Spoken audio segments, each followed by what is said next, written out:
નમસ્તે વિદ્યાર્થી મિત્રો, આજે આપણે ધોરણ 8 જેમાં વિષય ગુજરાતી 2 જેમાં વ્યાકરણ પાઠ 5 અલંકાર જે છે એ આપણે આગળના તાસમાં અલંકાર વિશે જોયું તો જેમાં આપણે 3 અલંકારો જે છે એ ભણવાના છે. ઉપમા અલંકાર, રૂપક અલંકાર અને વર્ણાનુપ્રાસ અલંકાર. બરોબર, જેમાં મેં તમને ઉપમા અલંકાર વિશે સમજાવ્યું હતું. બરોબર, હવે આજે આપણે 2 નંબર જે રૂપક અલંકાર જે છે એના વિશે જોવાના છીએ. તો 2 નંબર કરીને લખજો રૂપક અલંકાર. 2 નંબર છે રૂપક અલંકાર.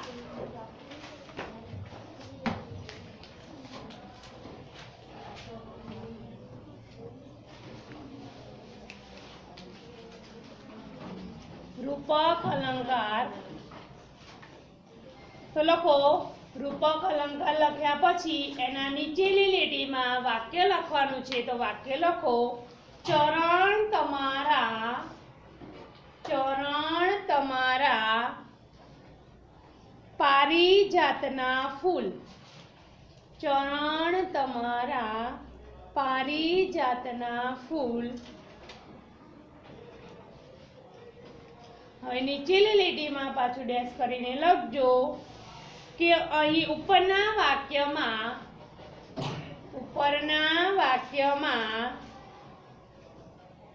ચરણને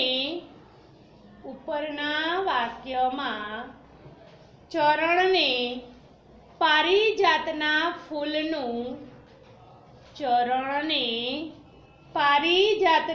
ફૂલનું રૂપ આપ્યું છે.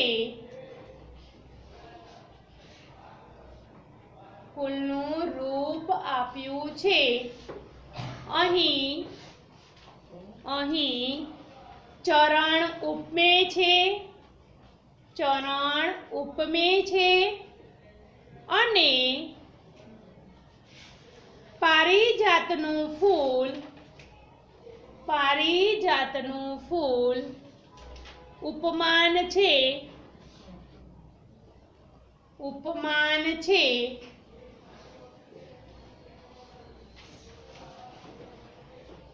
આ વાક્યમાં એમાં લખજો આગળ. આ વાક્યમાં ઉપમે અને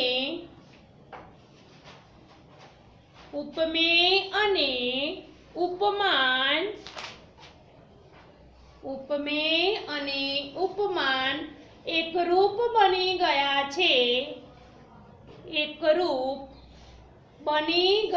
છે. જેમાં સરખામણી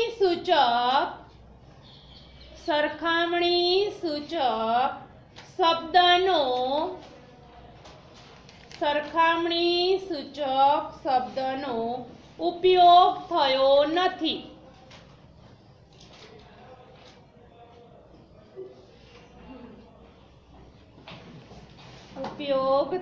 નથી. બરોબર, આ આપણે રૂપક અલંકાર વિશે જોયું. હવે ત્રીજો અલંકાર છે વર્ણાનુપ્રાસ અલંકાર.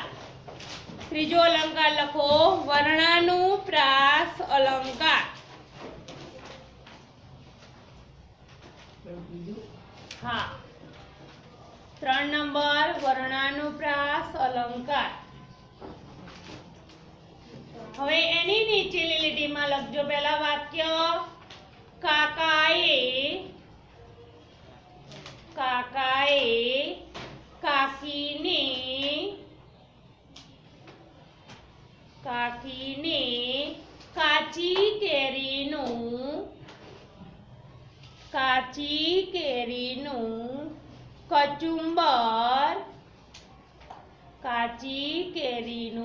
કચુંબર કરવાનું કહ્યું.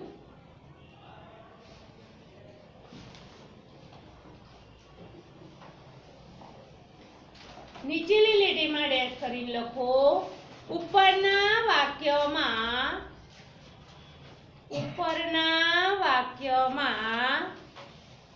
ક વર્ણનો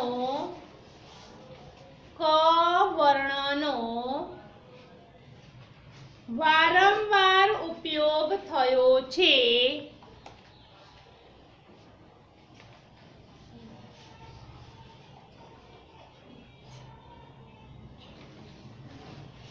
વારંવાર ઉપયોગ થયો છે તેમાં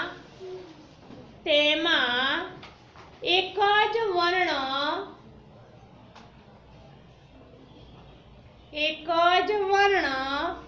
3 કે તેથી વધુ વખત એક જ વર્ણ 3 કે તેથી વધુ વખત આવે છે. 3 કે તેથી વધુ વખત આવે છે તેથી તેને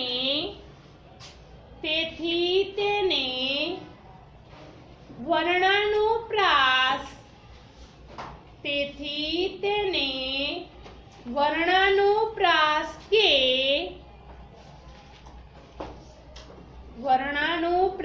કે વર્ણસગાઈ કહેવામાં આવે છે. વર્ણસગાઈ કહેવામાં આવે છે.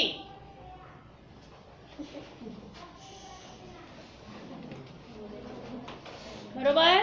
અહીંયા આપણે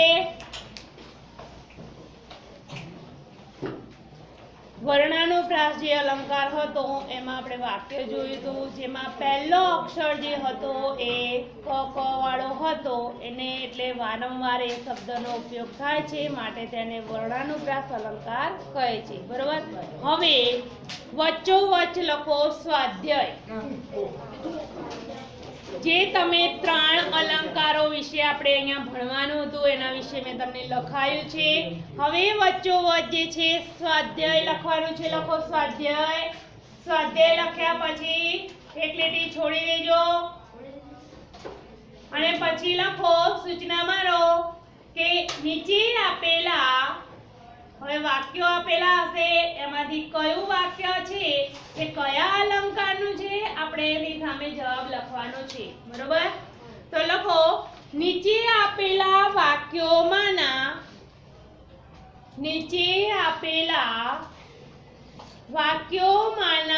અલંકાર ઓળખાવો. નીચે આપેલા વાક્યોમાંના અલંકાર ઓળખાવો. સૂચના માર્યા પછી એક લીટી છોડી દેજો. પછી 1 નંબર લખો. 1 નંબર આ ખેલાડી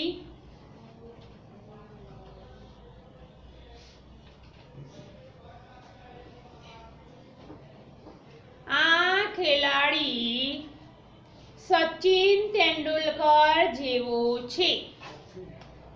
આ ખેલાડી સચિન તેંડુલકર જેવો છે. હવે તમારે આ અલંકાર કયો છે એ જોવાનું છે. બરોબર. તો પહેલું જે જો આપણે લખ્યું વાક્ય કે આ ખેલાડી સચિન તેંડુલકર જેવો છે. આપણે હમણાં આગળ જોયા 3 જે અલંકારો, એમાં ઉપમા અલંકારમાં જે મેં તમને કહ્યું હતું કે જેવો, તો આ શબ્દમાં જેવો છે, વાક્યમાં શું છે? જેવો છે ને, સચિન તેંડુલકર જેવો, એટલે જેવો આવે છે એટલા માટે આ અલંકાર કેવો કહેવાય છે? ઉપમા અલંકાર. બરોબર. તો નીચેની લીટીમાં તમારે એનો જવાબ લખવાનો છે કે ઉપમા અલંકાર. નીચે જ લખજો જવાબ કરીને, એટલે તમને ખ્યાલ આવે. બરોબર. કે ઉપમા અલંકાર.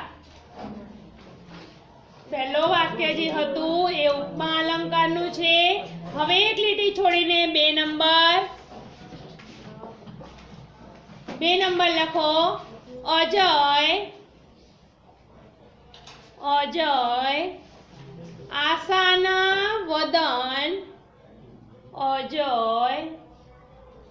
આશાના વદન સુધાકરને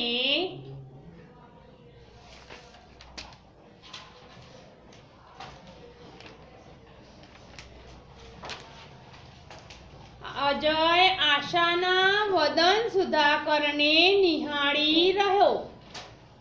નિહાળી રહ્યો. હવે આ જે છે વાક્ય એ કયા અલંકારનું છે? ઉપમા અલંકાર છે, રૂપક છે કે વર્ણાનુપ્રાસ છે? તો એમાં જેવો કેવો કઈ શબ્દનો ઉપયોગ થયો નથી એટલે ઉપમા અલંકાર ન આવે, તો વર્ણાનુપ્રાસ પણ ના આવે.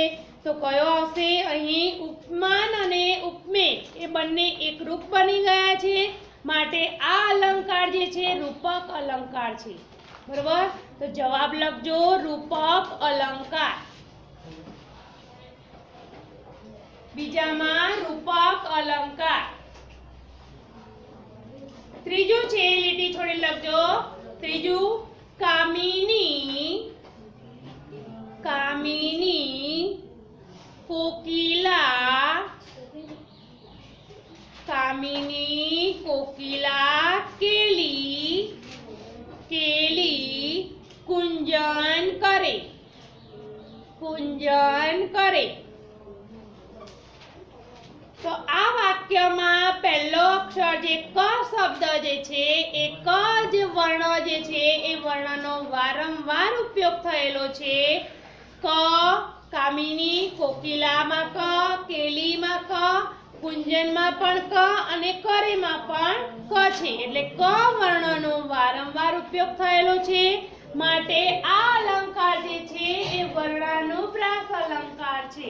તો 3 નંબરમાં જવાબ લખો વર્ણાનુપ્રાસ અલંકાર. હવે એક લીટી છોડીને આગળ 4 નંબર કિન્નરીએ. કિન્નરીએ હાસ્ય બાણ છોડ્યું. કિન્નરીએ હાસ્ય બાણ છોડ્યું. તો આ અલંકાર જે છે ઉપમાન અને ઉપમેય બંને એ સરખા થયા છે, એકરૂપ બની ગયા છે, માટે રૂપક અલંકાર છે. ત્યાર પછી 5 નંબર સંતનું હૃદય. સંતનું હૃદય ફૂલ જેવું. સંતનું હૃદય ફૂલ જેવું કોમળ હોય છે. ફૂલ જેવું કોમળ હોય છે. જેમ હમણાં જ કહ્યું હતું કે જેવો, જેવી, જેવું, તો અહીંયા આ વાક્યમાં આપણે જેવું જેવું છે ને, સંતનું હૃદય ફૂલ જેવું જેવું શબ્દ આવ્યો છે, એટલા માટે આ કયો અલંકાર થયો? તો કે છે ઉપમા અલંકાર. તો જવાબમાં લખજો ઉપમા અલંકાર. આગળ 6 નંબર કાળા કર્મનો. કાળા કર્મનો કાળો મોહન. કાળા કર્મનો કાળો મોહન કાળું એનું કામ.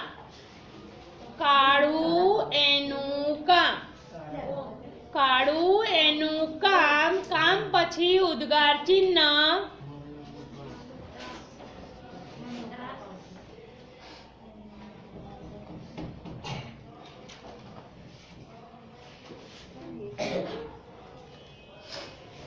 તો અહીંયા ક વર્ણનો વારંવાર ઉપયોગ થયો છે, માટે આ અલંકાર જે છે એ વર્ણાનુપ્રાસ અલંકાર છે. તો જવાબમાં લખો વર્ણાનુપ્રાસ અલંકાર. એના પછી આગળ 7 નંબર સંસાર સાગર. સંસાર સાગર તરવો વસમો છે. સંસાર સાગર તરવો વસમો છે.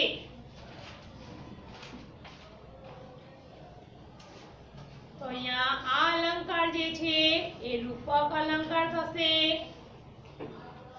ઉપમેય અને ઉપમાન બંને એમાં સરખામણી સૂચક શબ્દનો ઉપયોગ થતો નથી, માટે આ જે છે અલંકાર એ રૂપક અલંકાર છે। તો જવાબમાં લખજો રૂપક અલંકાર। એના પછી આગળ 8 નંબર, બળતા અંગાર સમી,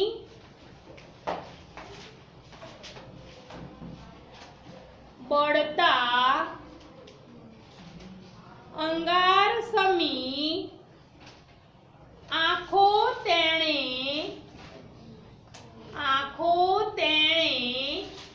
સ્થિર કરી। શું કહે છે વાક્યમાં? બળતા અંગાર સમી આંખો તેણે સ્થિર કરી।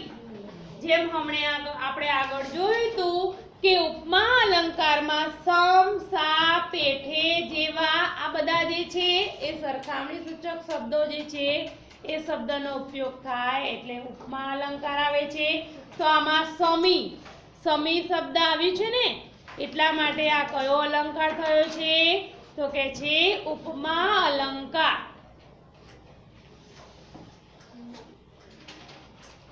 ઉપમા અલંકાર। આગળ લખો 9 નંબર, પથિક પોતાનું પાથરણું, પથિક પોતાનું પાથરણું પાથરીને પઢ્યો। પથિક પોતાનું પાથરણું પાથરીને પઢ્યો। તો અહીંયા પ વર્ણ જે છે એનો વારંવાર ઉપયોગ થયેલો છે। પથિકમાં પ, પોતાનામાં પ, પાથરણામાં પણ પ, પાથરીને પણ પ અને પઢ્યોમાં પણ પ, એટલે પ વર્ણનો વારંવાર ઉપયોગ થયો છે, માટે આ અલંકાર જે છે વર્ણાનુપ્રાસ અલંકાર છે। તો જવાબમાં લખજો વર્ણાનુપ્રાસ અલંકાર।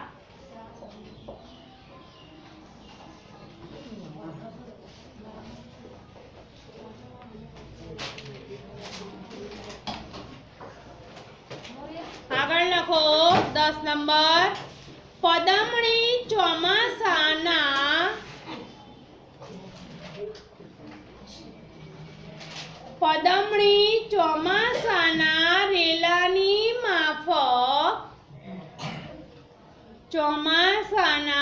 રેલાની માફક દોડતી હતી। રેલાની માફક દોડતી હતી।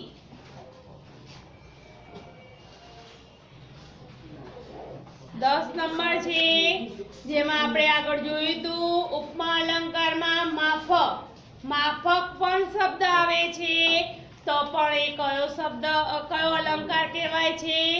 ઉપમા અલંકાર, બરોબર। તો અહીંયા આપણને આ વાક્યમાં શું આવ્યું છે? માફક આવ્યું છે ને, કે ચોમાસાના રેલાની માફક દોડતી હતી, તો માફક શબ્દનો ઉપયોગ થયો છે, માટે આ જે છે વાક્ય એ કયા અલંકારનું છે? તો કે છે ઉપમા અલંકારનું છે। તો જવાબમાં લખજો ઉપમા અલંકાર। ઉપમા અલંકાર। ત્યાર પછી આગળ 11 નંબર, સ્વામીજી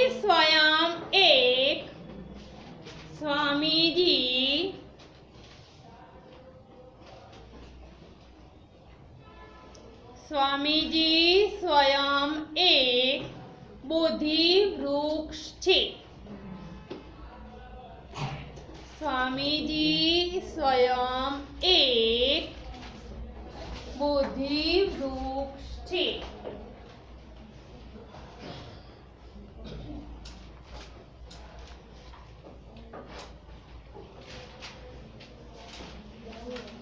તો અહીંયા ઉપમેય અને ઉપમાન બંને એકરૂપ બની ગયા છે, જેમાં સરખામણી સૂચક શબ્દનો ઉપયોગ થયો નથી, માટે આ અલંકાર જે છે એ રૂપક અલંકાર કહેવાય છે। તો સ્વામીજી સ્વયં એક બોધિ વૃક્ષ છે, જે કયો અલંકાર છે તો કે છે રૂપક અલંકાર છે। જવાબમાં લખો રૂપક અલંકાર। આગળ છે 12 નંબર વાત વાતમાં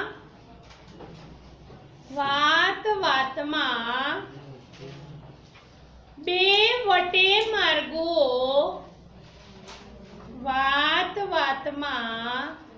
બે વટે માર્ગો વઢી પડ્યા।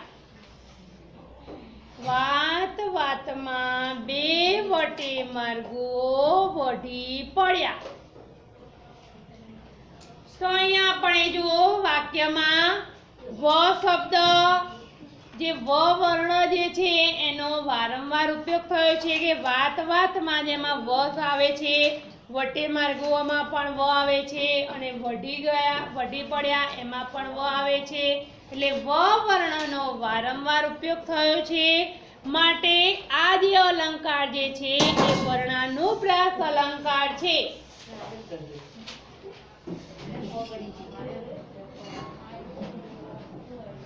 અલંકારમાં લખો 12 નંબરનો જે અલંકાર જે છે એમાં જવાબમાં વર્ણાનુપ્રાસ અલંકાર। આગળ 13 નંબર અનિલભાઈ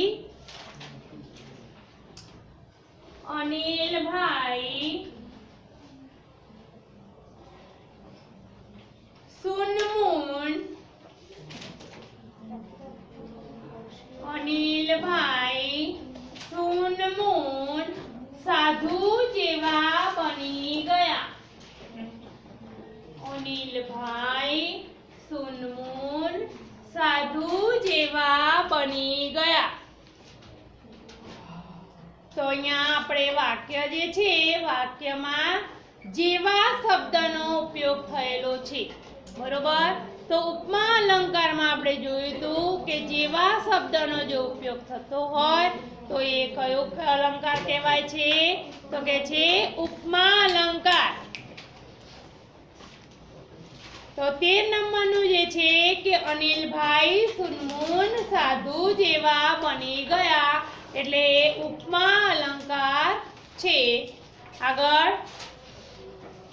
તેના લાંબા વાળનો આગળ બીજું વાક્ય છે તેના લાંબા વાળનો ચોટલો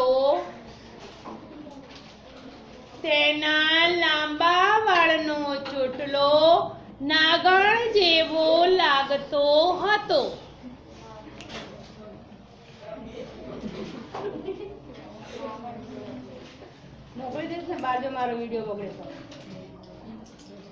તેના લાંબા વાળનો ચોટલો નાગણ જેવો લાગતો હતો। તો આ વાક્યમાં આપણે જેવો શબ્દનો ઉલ્લેખ થયો છે માટે આ વાક્ય કેવું છે તો કે છે ઉપમા અલંકાર છે, બરોબર। જેવો આવ્યું એટલા માટે આ અલંકાર કયો કહેવાય છે તો કે છે ઉપમા અલંકાર કહેવાય છે। તો જવાબમાં લખજો ઉપમા અલંકાર। ત્યાર પછી આગળ 15 નંબર સાંકડી શેરીમાં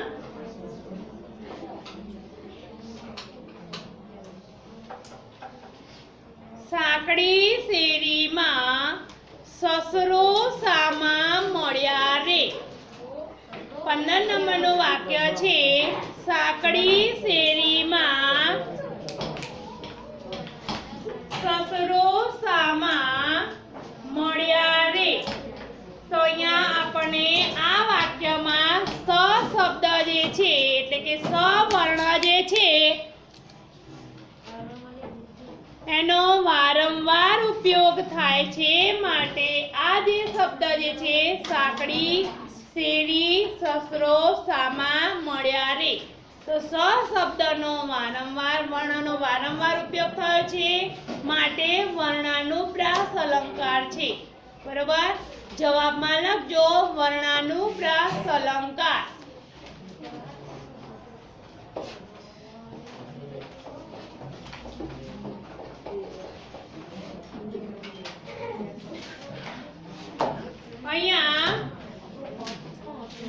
આપણે જે અલંકાર વાળો હતો પાઠ પાંચમો હતો અલંકાર, જેમાં અલંકારો ઘણા બધા હોય છે, પણ આપણે અહીંયા આઠમા ધોરણમાં ખાલી 3 જ અલંકારો વિશે ભણવાનું હતું, બરોબર?